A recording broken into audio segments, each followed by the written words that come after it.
ഈശോ മിശിഹായ്ക്ക് സ്തുതിയായിരിക്കട്ടെ. യേശുവിൽ ഏറ്റവും പ്രിയപ്പെട്ടവരെ, ഇന്ന് ഞാൻ നിങ്ങളുമായിട്ട് സംസാരിക്കാൻ പോകുന്ന വിഷയം സാത്താൻ നമ്മുടെ ജീവിതത്തിൽ പ്രവർത്തിക്കുന്ന മേഖലകളിലുള്ള കുറച്ച് അടയാളങ്ങളും അതുപോലെ അതിനെ പ്രതിരോധിക്കേണ്ട മാർഗങ്ങളെക്കുറിച്ചാണ് ഞാൻ പറയാനായിട്ട് ആഗ്രഹിക്കുന്നത്. അപ്പോൾ നമുക്ക് വിഷയത്തിലേക്ക് പോകാം. ആദ്യത്തെ ഒരു മേഖല എന്ന് പറയുന്നത് അവൻ കൈവെക്കുന്ന ഒരു കാര്യം ഭയം, ആശങ്ക, സംശയം നമ്മളിൽ ഉടലെടുക്കുക എന്നുള്ളതാണ്.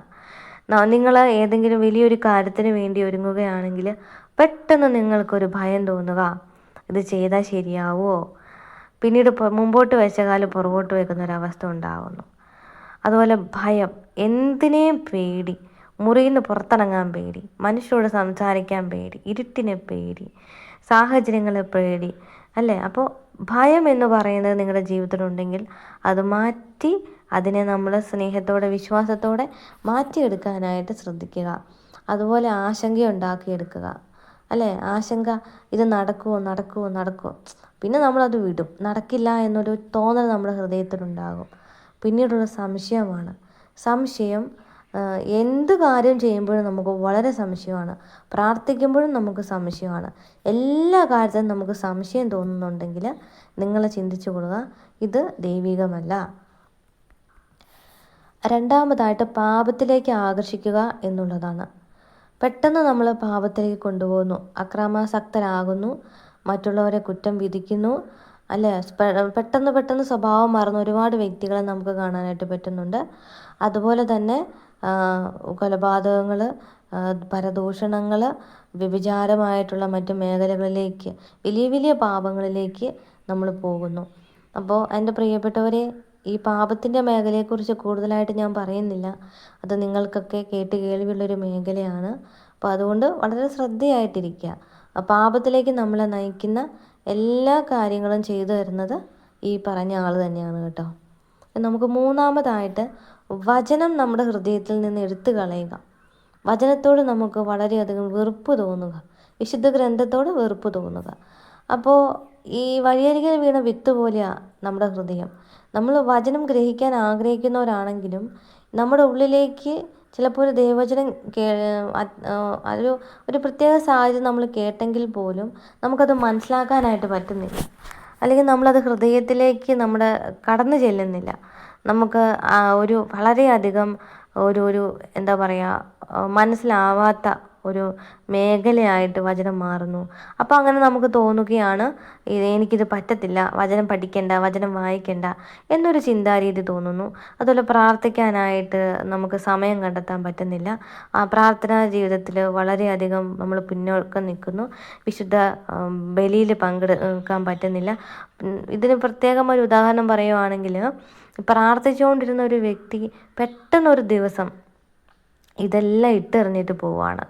അതുപോലെ തന്നെ ജന്മനാ തന്നെ പ്രാർത്ഥിക്കാത്ത ആളുകളും ഉണ്ട്. അപ്പോൾ അതുകൊണ്ട് നമ്മൾ ഓർക്കുക, നമ്മുടെ ആത്മീയ ജീവിതം എന്ന് പറയുന്ന ഒരു വലിയ പോരാട്ടമാണ്. അപ്പോൾ അതുകൊണ്ട് ഈ പറയുന്ന ജപമാല ചൊല്ലാനും വിശുദ്ധ ബലിയിലൊക്കെ പങ്കെടുക്കാനും ഒക്കെ നിങ്ങൾക്ക് മടുപ്പും മടിയും ഇനി ഇത് കൂടണ്ടെന്നൊരു ചിന്താഗതിയൊക്കെ തോന്നിയിട്ടുണ്ടെങ്കിൽ, പ്രാർത്ഥിച്ചുകൊണ്ടിരുന്ന ഒരു വ്യക്തിക്ക് പെട്ടെന്ന് പ്രാർത്ഥിക്കണ്ട എന്ന് തോന്നി പ്രാർത്ഥന നിർത്തിയിട്ടുണ്ടെങ്കിൽ ഓർക്കുക, ഇതൊന്നും ദൈവികമാണെന്ന് നിങ്ങൾ ചിന്തിക്കരുത്. അടുത്തതായിട്ട് നമ്മുടെ വിശ്വാസത്തിലൊരു സംശയം ഉണ്ടാക്കിയെടുക്കുക. ദൈവം ഉണ്ടോ എന്നൊരു ചോദ്യം നമ്മുടെ ഉള്ളിലേക്ക് ഉടലെടുക്കുകയാണ്. അത് സോഷ്യൽ മീഡിയയിലൂടെയാവാം, ചില വ്യക്തികളിലൂടെയാവാം. ഇപ്പോൾ നമുക്കറിയാം, പരിശുദ്ധ അമ്മയെ നന്നായിട്ട് പ്രാർത്ഥിക്കുന്നൊരു വ്യക്തിയാണ് നിങ്ങളെങ്കിൽ, ഒരു സുപ്രഭാതത്തിൽ ഒരാൾ വന്നിട്ട് നമ്മളോട് മാതാവിനെ കുറിച്ച് കുറ്റം പറയുക. ജപമാല ചൊല്ലിയിട്ട് എന്ത് കിട്ടാനാണ്, മാതാവിനെ പ്രാർത്ഥന എന്ത് കിട്ടാനാ എന്നൊക്കെ പറയുമ്പോൾ, അത്യാവശ്യം നല്ല ഒരു ആത്മീയമായിട്ട് പോകുന്നൊരു വ്യക്തിയാണെങ്കിൽ ഉറപ്പായിട്ട് അവർക്കത് കാര്യം മനസ്സിലാക്കാനായിട്ട് പരിശുദ്ധാത്മാവ് മനസ്സിലാക്കി കൊടുക്കും. അല്ലാത്ത ഒരാളാണെങ്കിൽ നമ്മൾ എന്ത് ചെയ്യും, ഈ ജപമാല പോലും നമ്മൾ അതിലൂടെ ചൊല്ലുന്നത് നിർത്തും.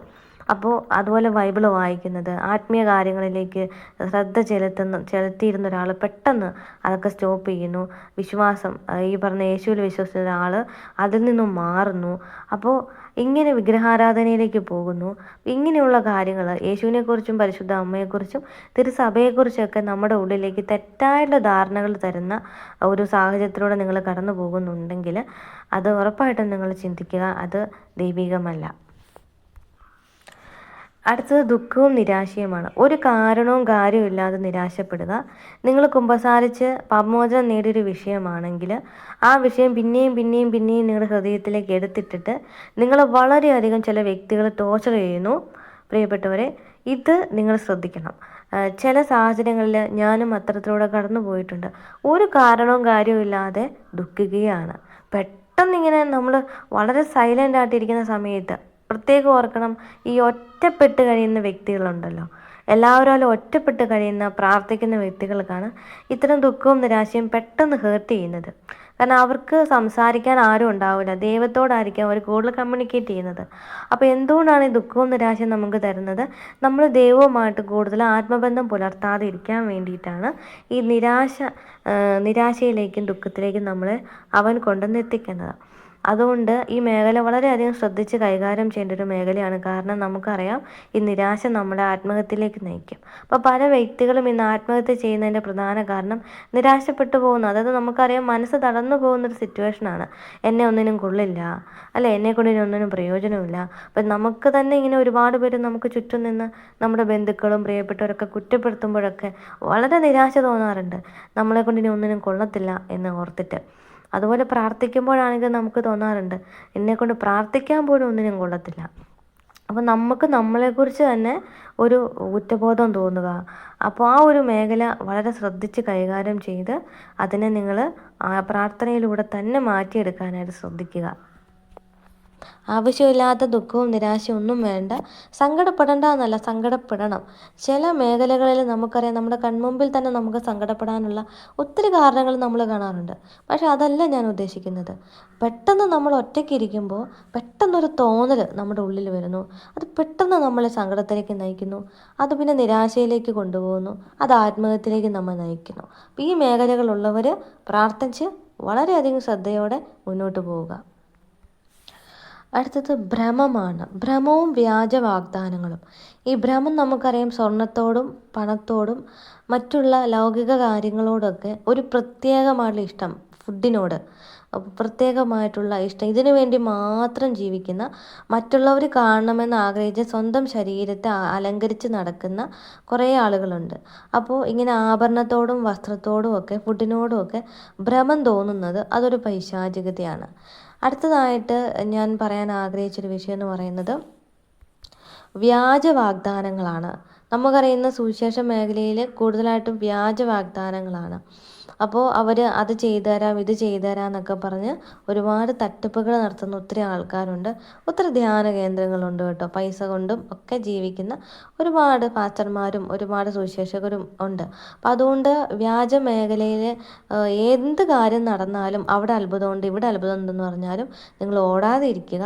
അത് സത്യമാണോ എന്ന് നിങ്ങൾ ചിന്തിച്ചതിന് ശേഷം മാത്രം പോവുക. അപ്പോൾ വ്യാജമായതിനെയും സത്യമായതിനെയും തിരിച്ചറിഞ്ഞ് മുന്നോട്ട് പോകാനായിട്ട് ശ്രദ്ധിക്കുക. വ്യാജപ്പെട്ടതും ഒക്കെ തന്നെ പൈശാചികമായിട്ടുള്ള ഒരു സാത്താനികമായിട്ടുള്ള കാര്യങ്ങളിൽ നിന്നും ഉണ്ടാകുന്നതാണെന്ന് മനസ്സിലാക്കുക.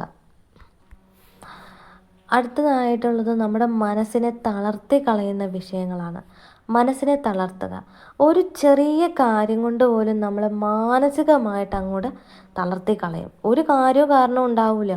എത്ര വലിയ നമുക്കറിയാം, എത്ര വലിയ മനസ്സിന് ശക്തിയുള്ള ആളാണെങ്കിൽ പോലും പെട്ടെന്നൊരു ചെറിയ കാര്യം വരുമ്പോഴേക്കും, ഒരു ദുഃഖം വരുമ്പോഴേക്കും നമ്മളങ്ങ് തളർന്നു പോവുകയാണ്. ഭയങ്കരമായിട്ട് അങ്ങ് തളർന്നു പോകുന്നു. അതുപോലെ നമ്മൾ പഠിച്ചു വെച്ചിരിക്കുന്ന വചനങ്ങളൊക്കെ ഓർക്കാൻ പറ്റുന്നില്ല, മറന്നു പോകുന്നു.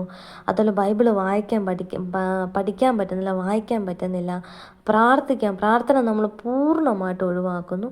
ഇതൊക്കെ നമ്മുടെ മനസ്സിനെ, വളരെ ശക്തിപ്പെട്ട മനസ്സിനെ എന്നേക്കുമായിട്ട് ആ ഒരു മേഖലയിൽ നിന്ന് ഒഴിവാക്കുന്നതായിട്ട് നമുക്ക് കാണാൻ സാധിക്കുന്നുണ്ടെങ്കിൽ, നിങ്ങളെ ആത്മീയ മേഖലയിൽ നിന്നും ഈ മനസ്സ് പതറിപ്പോകുന്നതായിട്ട് അല്ലെങ്കിൽ വേറെ ചിന്തകളിലേക്ക് പോകുന്നതായിട്ട് നിങ്ങൾക്ക് തോന്നുന്നുണ്ടെങ്കിൽ തീർച്ചയായിട്ടും നിങ്ങൾ ശ്രദ്ധിക്കുക. അത് ദൈവികമല്ല, പൈശാചികതയാണ്. പിന്നെ പ്രിയപ്പെട്ടവരെ, ഞാൻ ഇത്രയും കാര്യങ്ങളാണ് നിങ്ങളൊന്ന് ഓർമ്മപ്പെടുത്തുന്നു എന്ന് മാത്രമേ ഉള്ളൂ.